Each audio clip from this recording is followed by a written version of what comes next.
Hi guys, මේ තමයි Dubai අල්ජදාබ්. මේ පැත්ත තනිකරම අලුතෙන් බිල්ඩින් හැදෙන්නේ.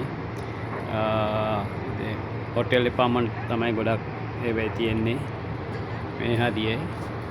හැබැයි ආවුව නම් අද පාරිජ තරයි පේනව නේද? එළිය වැඩ කරන අය කොහොම වැඩ කරනවද කියලා. මේ මිනිස්සුන්ට ඉතින් කොහොම වැඩ කරන්නද කියලා හිතා ගන්න බෑනේ. ඉතින් මේ එළිය වැඩ කරනකොට ඉතින් මේ කාලේට කොහොම තමයි රස්නේ කාලේට. සීතලටත් ඉතින් එහෙම තමයි ඉතින්.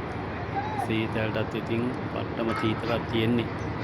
හැබැයි ඉතින් මේ මං හිතනවා රස්නේ කාලේට වැඩිය සීතල කාලේ හොඳයි කියලා.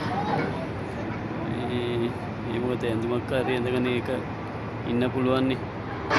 ඇඳුම් දෙක තුනක් හරි දැන් මේක වෙලාවට ඇඳුමක් අතෙන් ඉන්න බෑනේ. ඒක තමයි ඉතින් රට ජීවිතය කියන්නේ. ඉතින් අයි මේ ලේබර්ස් එම එන්න ඉන්නා නම් ලංකාවෙන් මෙහෙට ඒ කියන්නේ ඉතින් දෙපාරක් හිතන්න වෙන ඉතින් මේ වගේ අවුවක ඇවිල්ලා වැඩ කරන්නේ කොහොමද කියන එක. තව ඉතින් අවුව සැර වෙනකොට එයාලා රැය තමයි වැඩ කරන්න ගන්නේ. ඒත් ඉතින් මහා ප්‍රශ්නයක් තියෙන්නේ මෙහි. ඒකයි වැඩේ ඉතින්. හරි එහෙනම් ජය වේවා.